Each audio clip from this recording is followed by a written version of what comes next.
It was a bit of a war in there. I don't know if people would have maybe expected that from Belal, but what were you expecting it from him? Yeah, I was expecting a tough fight. Obviously, he's a good fighter, pressure fighter, good wrestling, he's pretty well-rounded. So, yeah, I was expecting a tough fight. Were you surprised perhaps that he didn't go for as much grappling exchanges or takedowns as we usually see from him?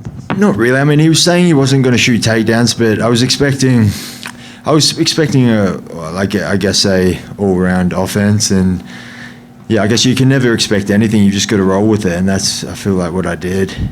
I felt like most of your best exchanges were sort of in the pocket against the fence. Was that an area you knew you were going to find yourself in, or was you just going with the flow of the fight? Going with the flow. I was trying to, the game plan was to stay off the fence. I feel like he does his best work on the fence. So I was trying to stay off the fence, but he was just walking down, pushing me up against the fence. But I felt like my footwork, every time he came in, I was able to hit him and then get off the fence.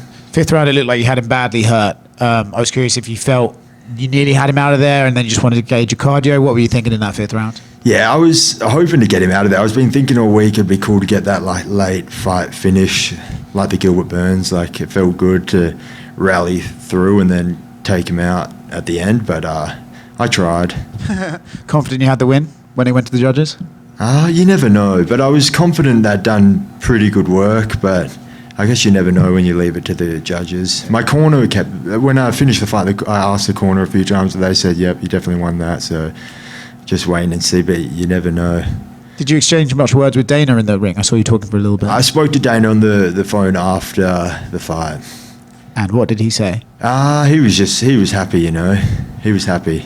Happy for me, not happy for that Belal lost or anything, just happy for me. And yeah, I guess we'll see what they think's next. Yeah, two more quick ones for me. It does seem like Islam's on Twitter already saying it's time to be double champion and all the rest of it. So it seems like you are the fight he wants. Do you think that's the one that makes the most sense?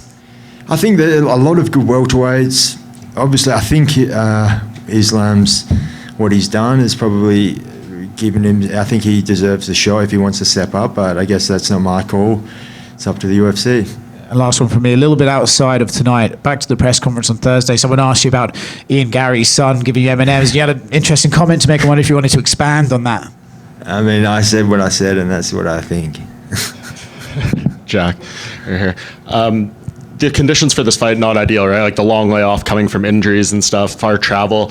How much more gratifying is the win knowing that you went through a lot of stuff coming into this? Yeah, it was obviously not ideal, but I felt like, honestly, from hindsight, I think the layoff was good, got the fire going again, got back in the gym, worked on stuff, but I think the layoff was good. Otherwise, I would have just been hammering out fights. So a bit of a layoff, and then we can get back on the horse. Yeah, and I know you said coming in, you did a lot of visualization. How did the reality of what unfolded tonight and your feelings compare to all the visualization leading in? Yeah, I mean, I thought it was going to be a tough fight. It was a tough fight. I feel like I confused him with the footwork. Just thinking back, I have to watch it back.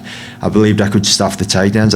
I believe I did that. So yeah, it all worked out well. And yeah, the feeling of winning the belt, I've tried to visualize it, but obviously, yeah, the moment is it was a special thing to get the belt. Yeah, and I mean, thinking about an Islam fight, I mean, how much do you think you showed that maybe him and his team will kind of be worried about, and like how you were able to stop certain things with Belal in there? Do you think this is a great foundation for a fight like that?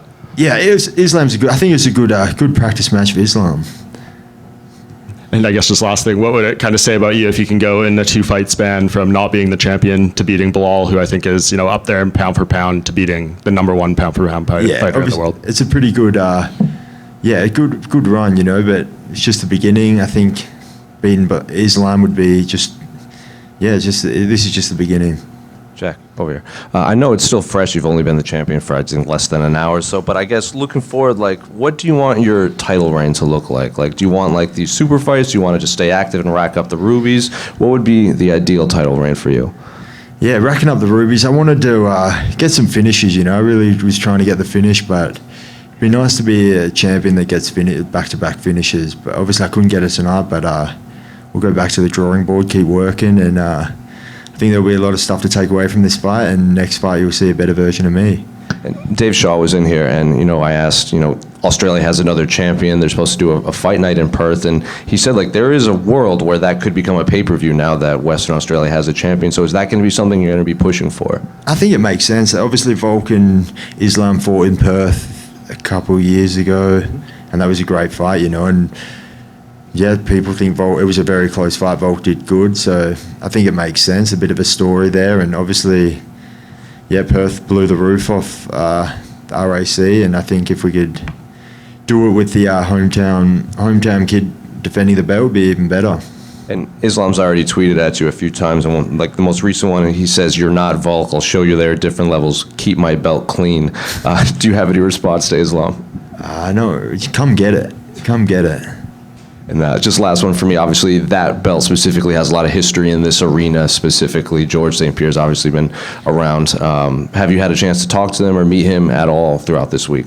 He even just before we walked out, he came into the locker room, and just to, I guess, be in the same room with him is pretty cool, especially in this building. And yeah, he's obviously done great things with this belt, so just to be able to get the belt here, it's exciting stuff, and I think it's the start of another good reign. Sick. Thank you.